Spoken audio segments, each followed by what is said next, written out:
أعوذ بالله من الشيطان الرجيم. يا أيها الناس إنا خلقناكم من ذكر وأنثى وجعلناكم شعوبا وقبائل لتعارفوا إن أكرمكم عند الله أتقاكم صدق الله العظيم.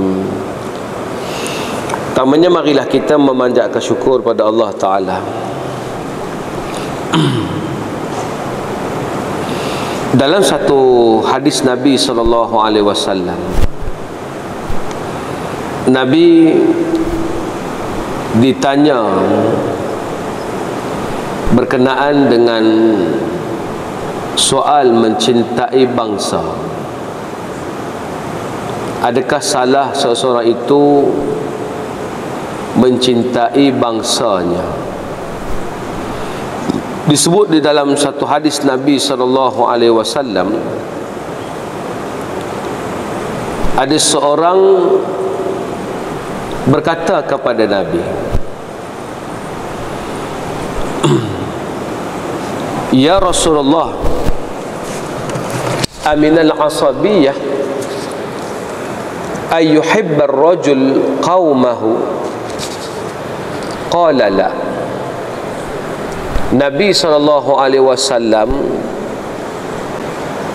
ditanya oleh seorang sahabat, adakah termasuk asabiyah seseorang yang mencintai akan kaum dia? Maka jawab Nabi, tidak. Tapi Nabi bagi penjelasan, walakinna minal asabiyah ayyu'ina ar-rajulu qaumahu 'ala zulm.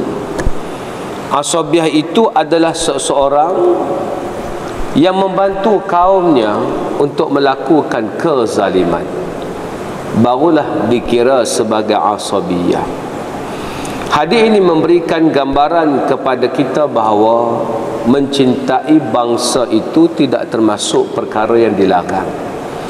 Bahkan Nabi sebut dalam satu hadis lain, qala Rasulullah sallallahu alaihi wasallam, ma ba'athallahu nabiyyan illa fi man'ati min qaumi.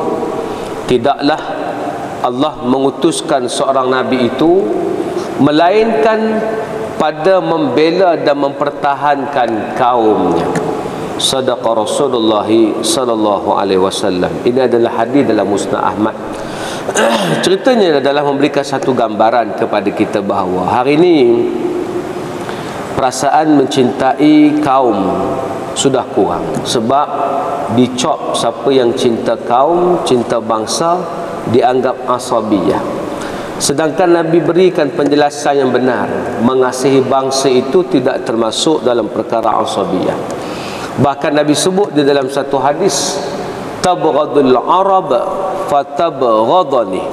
Siapa yang membenci orang Arab, maka mereka membenci aku. Di situ menunjukkan bahawa Nabi sendiri suka kepada bangsa Arab, cinta kepada bangsa Arab, sayang kepada kaum Quraisy, dan nak mereka beriman kepada Allah Subhanahu wa taala.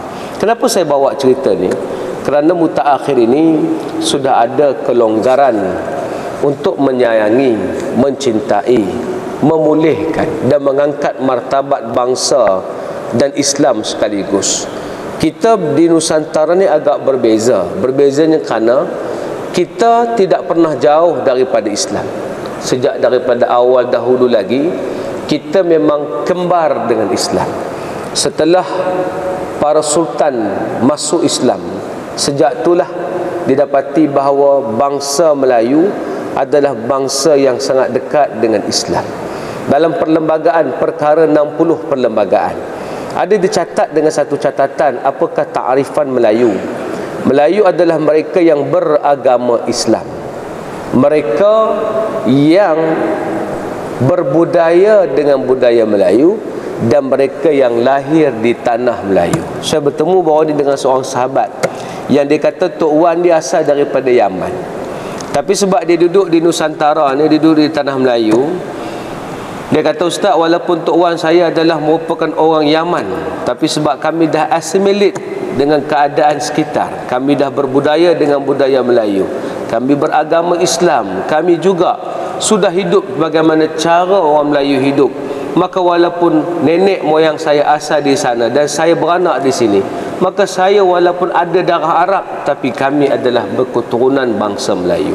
Apa penting kita cerita bab ni, tuan-tuan? Saya mengambil balik petikan daripada apa yang disebut oleh Dr. Burhanuddin Al-Hilmi. Sebab hari ini ramai orang tak mahu mempertahankan kekuatan dia. Dia duk kira bahawa kita kena jadi orang yang terbuka, open. Walaupun kita punya maruah tergadai, hak kita terlepas, kita kena adil dan saksama. Itu bukan adil dan saksama. Itu adalah satu kebodohan apabila hak yang patut kita pertahankan kita lepaskan. Apabila perkara yang sepatutnya menjadi kekuatan kita, kita tak kisah. Akibatnya anak cucu kita akan datang tidak memahami dan jati diri mereka makin hilang. Tuan-tuan, syukur tak syukur apa yang berada di sini, tuan-tuan. Saya compare balik dengan apa yang berada di Indonesia. Kita tidak kutuk Indonesia, tapi kita buat satu komparatif. Komparatifnya apa dia? Tuan-tuan, kalau tuan-tuan ada berkesempatan, tuan-tuan buka balik Facebook, tengok macam mana cara orang-orang di Indonesia, mereka terlampau open. Mereka menceritakan hubungan seks mereka di televisyen. Mereka boleh bertatu penuh badan sebab mereka memperjuangkan hak kebebasan bersuara. Mereka sudah tidak ada jati diri. Walaupun mereka mengatakan mereka Islam, tapi mereka tidak praktikal sebagai seorang Muslim. Sedangkan kalau tuan-tuan tengok di tanah air kita, kita masih kuat berpegang dengan Islam. Tidak ada satu elemen berjaya untuk mengasingkan kita daripada Islam. Bahkan di Indonesia hari ini sudah ada mereka-mereka yang dulu menganut Islam telah keluar daripada Islam. Kita belum ada secara jelas. Walaupun ada yang keluar tapi tak berani secara jelas. Tapi di Indonesia mereka istihar, saya bukan lagi Islam, saya sudah tidak Islam, saya keluar daripada Islam, saya lebih rela dengan Kristian. Benda itu disiarkan di televisyen, disiarkan di majalah, disiarkan di koran. Koran ni majalah lah tuan-tuan, ataupun surat khabar. Jadi bila mereka siarkan tanpa segan silu, orang tak boleh kata apa dan tak ada benda-benda boleh dibuat apa-apa. Sebab jati diri, kekuatan mereka makin hilang tuan-tuan. Bukan semua, saya bercakap tentang betapa apabila Islam tidak jadi pegangan dan bangsa tidak dipertahankan dan dikasihi. Sebab tu kata Dr. Burhanuddin Al-Hilmi, dia sebut dengan satu ucapan yang menarik. Dia kata apa? Ini disebut oleh Kamaruddin Jaafar dalam satu artikel dia dalam Pemikiran dan Perjuangan. Dia petik kata-kata, Dr. Burhanuddin Al-Hilmi, Pemikiran dan Perjuangan. Dia tulis tentang Dr. Burhanuddin Al-Hilmi ini. Apa kata-kata dia? Dia kata, sebab hari ni orang duk kata kita jangan duk cerita sangat bangsa-bangsa ni, kita kena berjuang Islam ya. Ni Dr. Burhanuddin kata. Dr. Burhanuddin siapa? Seorang pejuang Islam bersama dengan Ahmad Bustamam, pernah bersama dengan Ustaz Abu Bakar Al-Bakir menaungi akan sekolah Ihya'us Syarif, dan dia di antara orang yang bersama dengan para pejuang Islam yang lain dan menegakkan Islam. Tapi dia sendiri sebagai seorang pejuang Islam, apa katanya? Dia kata dalam Al-Quran banyak menyebut perkataan umat, iman, kaum, qabail, qabilah, syu'ub, bangsa-bangsa dan sebagainya. Itu semua terang menunjukkan puak bangsa dan kebangsaan dari zaman ke zaman. Tuan-tuan kena faham, Dr. Burhanuddin menghadapi keadaan sama dengan kita hadapi. Ketika itu orang Melayu sudah hilang jati diri. Mereka dah mula hidup sebagaimana orang Inggeris. Mereka dijajah 181 tahun, tuan-tuan, nenek moyang kita. Kita kena ingat yang tu. Di bawah Inggeris 181 tahun dan sudah mendapat pendidikan barat. Sekolah adalah sekolah Inggeris. Kalau sekolah Melayu ni tak ramai orang Melayu boleh pergi kerana masalah kewangan. Cuba tuan-tuan bayang apa tuan-tuan expect ketika itu, ketika orang Melayu hampir hilang jati diri. tapi masih kekal dengan Islam, masih kekal meyakini mereka Melayu. Di zaman itulah terbit orang macam Dr. Burhanuddin Al-Helmi yang betul-betul nak mengajak orang balik pada Islam dan mengenal semula jati diri kamu sebagai orang Melayu. Tuan-tuan, dan jangan salah faham, bila saya sebut tentang Melayu, kita bukan sebut tentang bangsa, kita sebut tentang tamadun. Sebab semua orang boleh menyertai kita dengan syarat mereka masuk Islam, mereka hidup cara kita, mereka buat apa yang kita buat, mereka tak berbeza dengan kita, maka mereka adalah dianggap sebagai orang yang bersama dengan kita. Walaupun kita tak boleh ubah bangsa. Sebab tu kita kata kita tak bercakap tentang kebangsaan yang sempit, kita bercakap tentang tamadun yang sudah hilang, tuan-tuan. Apa kata Dr. Burhanuddin? Kalau cuba tengok semua itu, Quran sendiri sebut tentang bangsa ini, kata dia. Dan dia kata, kerana memang telah menjadi tabi'i atau tabiat semula jadi seseorang itu kasihkan dirinya sendiri lebih daripada kasih orang lain kepada anak-anak itu, kasih suami kepada isteri.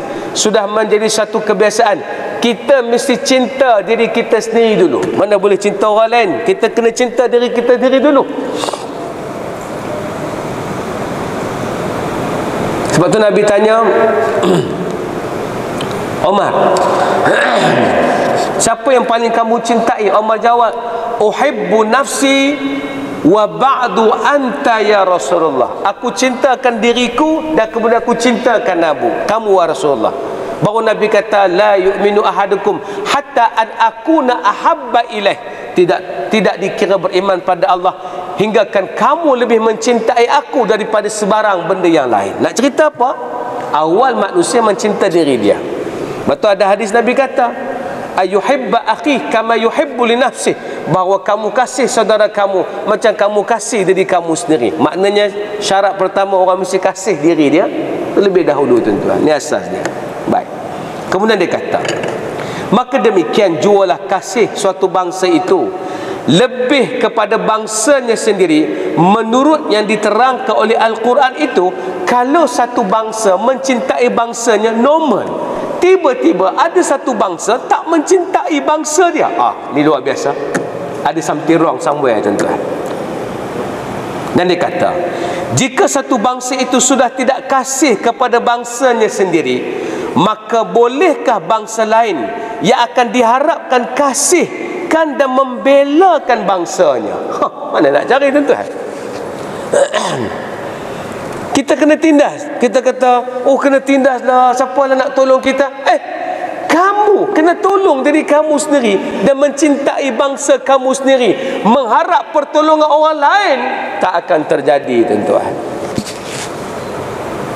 Kalau kita ditindas, kita kena bangun, kita kena protek, kita kena cintai bangsa kita sendiri, tuan-tuan. Baru ada seorang pengkaji, tuan-tuan, menarik, perempuan. Dia buat kajian pasal DNA. DNA manusia, tuan-tuan. Dalam kajian itu menunjukkan manusia ni DNA dia tak sama dengan, ataupun dia ada satu cop DNA. Bila dia buat kajian jumpa tulang, cop itu menunjukkan DNA manusia. Dan DNA manusia dia ada satu cop yang sama. Dia macam ada satu cop yang Allah Ta'ala buat sejak azali. Pada bila jumpa tulang, dalam tu ada suatu DNA yang menunjukkan itu adalah DNA manusia. Kalau jumpa tulang tu dan tak ada DNA tu, dia bukan manusia. Yang menarik sekali kajian tu dia buat. Dia kata, saya selama ni tak apa kisah sangat pasal orang Melayu, dia kata. Dia tak kisah. Tapi setelah buat kajian, rupa-rupanya orang Melayu yang tinggal di pentas Sunda, tuan-tuan, dia dipanggil Sundaland sebelum jadi Nusantara. Saya ulang balik, Nusantara adalah Nusa, pulau-pulau, antara. Jadi Nusa, antara pulau-pulau. Sebelum jadi Nusantara, dia adalah pentas Sunda, dipanggil Sundaland.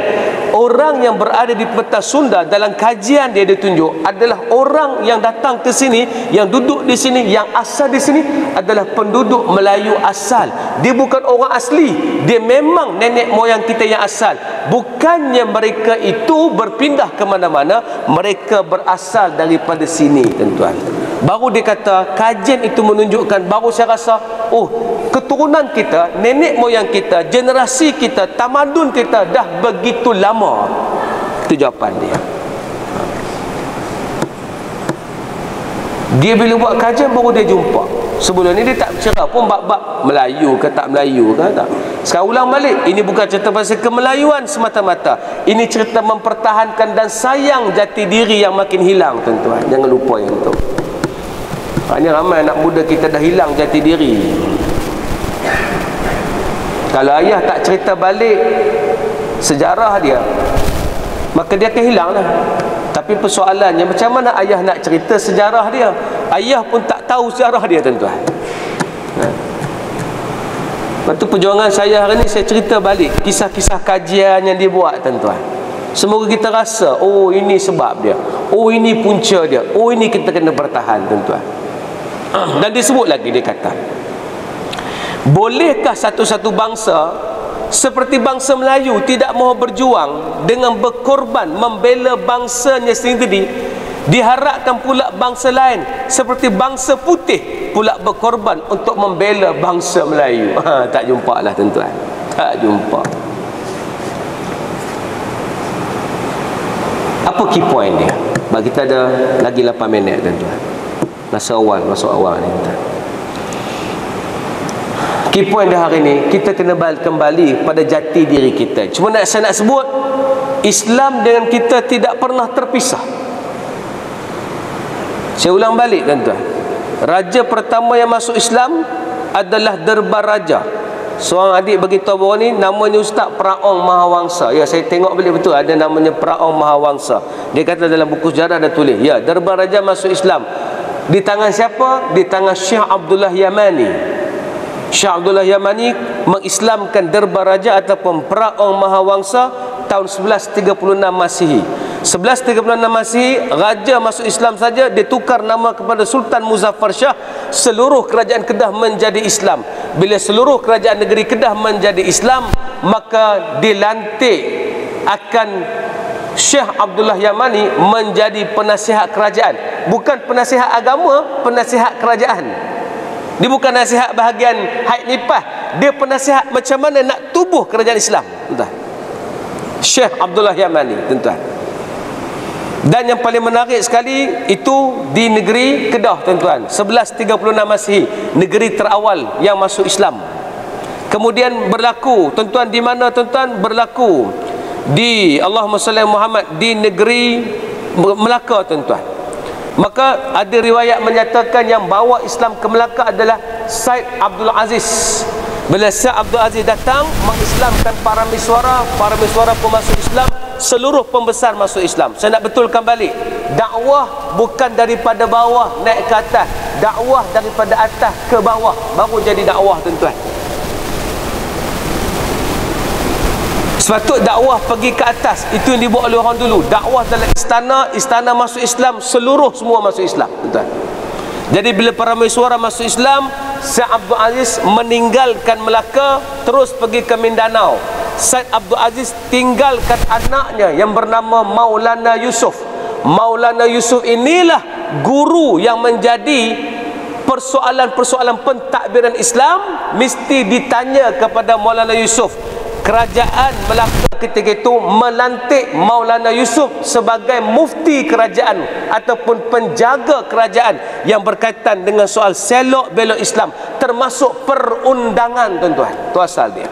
Lepas Maulana Yusuf, tuan-tuan, kemudian turun kepada cucunya Maulana Munawar jaga kerajaan selepas itu, tuan-tuan. Ini susur galur, ulama dekat dengan sultan, sultan mendapat nasihat daripada para ulama. Itu asal dia. Tuan-tuan, akhir sekali kita dijajah.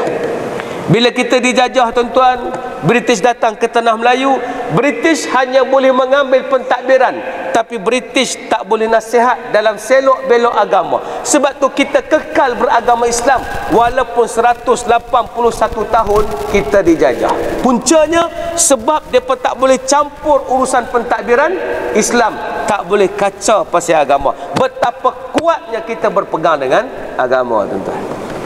Jadi kalau kita tak belajar cerita sejarah ni, kita tak tahu betapa kuatnya agama Islam yang dianuti oleh nenek moyang kita, kerana bermula daripada istana, tuan-tuan. Wallahu a'lam. Masa sangat mencemburui, tuan-tuan. Ada lagi 5 minit. Sorry. Saya ingat macam nak habis lah. Ya.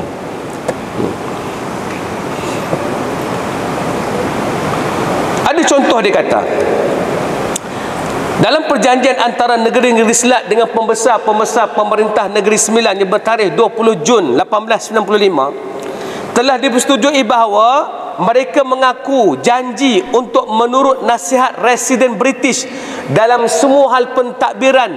Di mana ni? Negeri Sembilan. Okey, ikut Inggeris. Bila? 20 Jun 1865. Tapi dalam selok belok menyentuh agama Islam, hampa British tak boleh campur urusan kami. Tak boleh. Tak boleh. Pernikahan, perceraian, bab berkenaan dengan pusaka, berkenaan dengan harta, tak boleh ganggu hak orang Islam. Siapa pertahan? Mereka yang dulu menjaga bangsa, menjaga agama dan menjaga tanah air, tuan-tuan. Tiba-tiba zaman kita hari ni nak lebur semua, tuan-tuan. Pasal apa? Dah hilang jati diri. Dah tak faham dah apa maksud dia, tuan-tuan. Baru ni dalam Twitter sibuk duk kutuk filem Mak Kilau. Siapa yang kutuk? Anak-anak Melayu kita. Kutuk tu dari segi teknik filem, kutuk dari segi katanya sejarah tak betul. Kenapa kutuk? Sebab jati diri dah hilang.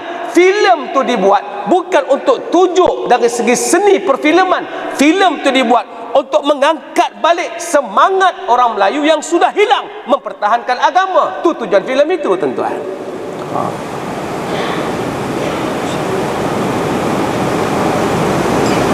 Kita kena kembali semula memahami jati diri, tuan-tuan.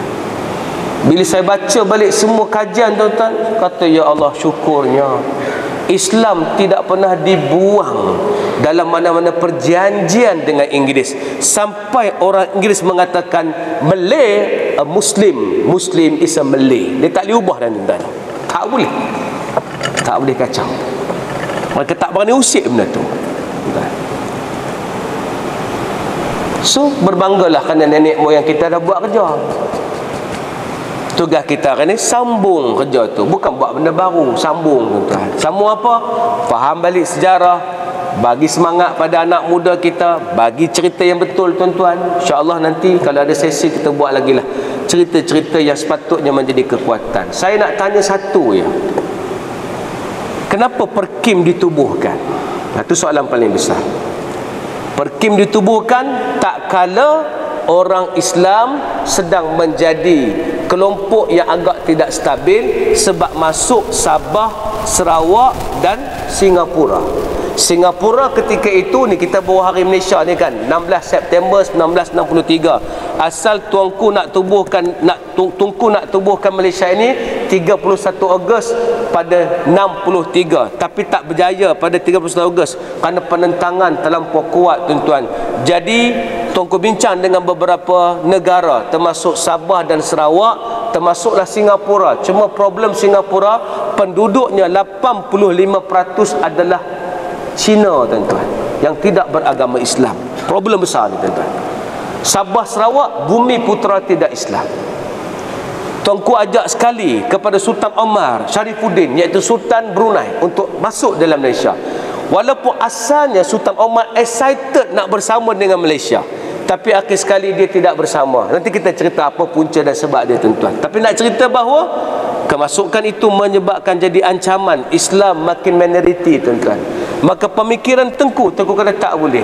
Kalau kita nak ubah bangsa, tak boleh. Yang kita boleh buat, pastikan mereka Islam. Bila mereka Islam, negara kita akan selamat. Itu dilancarkan Perkim. Sebab tu Perkim besar dalam penubuhan Malaysia, tuan-tuan. Wallahualam. Cukup sekadar tu, insya-Allah. Kerana masa sangat mencemburui, tuan-tuan. Tak boleh panjang dah. 18 minit tuan-tuan. Saya berhenti kat tu insya-Allah. Tapi ala kuliahannya, mari tuan-tuan kembalikan jati diri kita. Bukan asabiah, kita tak tindah orang lain. Kita suka duduk dengan rakan-rakan kita daripada masyarakat Cina dan masyarakat India harmoni, tapi kita kena kukuhkan jati diri agar tidak hilang kekuatan tuan-tuan. Itulah tujuan kuliah kita dibuat pada tengah hari ini insya-Allah. Terima kasih hati yang mendengar. Di belakang sana tuan-tuan ada satu tabung untuk Ustaz Pro. Bantulah kami untuk terus research, buat kajian, keluarkan bahan-bahan ni. Sebab ni semua kena pergi library tuan-tuan, kena buat keluar. Tak boleh hanya tiba-tiba ni saya mari tulis cerita. Ini adalah kajian, bacaan, bahan-bahan yang saya terpaksa ambil daripada beberapa tempat tuan-tuan, untuk pastikan kita dapat menyampaikan jati diri kita insya-Allah. Dengan sumbangan tuan-tuan, kami Ustaz Pro akan dapat memberikan terbaik untuk tuan-tuan. Terima kasih atas sumbangan yang tuan-tuan selalu berikan. Saya doakan tuan-tuan murah rezeki dan sebagainya. Join saya di Telegram Ustaz Pro, join saya di Facebook Ustaz Pro, agar tuan-tuan dapat mendengar cerita-cerita ni. Insya-Allah nanti saya bentang macam mana Tengku menjaga Islam walaupun dia seorang yang bukan kuat beragama. Dia mengaku dia seorang kaki judi, tapi masa yang sama dia sangat sayangkan Islam. Macam mana tu tuan-tuan? Nanti kita cerita insya-Allah. Semoga jangan hilang jati diri. Yang sebenarnya jati dirilah yang paling penting. Wallahu alam. Assalamualaikum warahmatullahi wabarakatuh. Bismillahirrahmanirrahim. Alhamdulillah alamin hamdan yuwafi ni'amahu wa yukafi'u mazidah. Ya Rabbana lakal hamdu kama yanbaghi li jalali wajhika wa azimi sultanik. Allahumma faqihna fid din wa 'allimna bit ta'wil. Alhamdulillahirabbil alamin.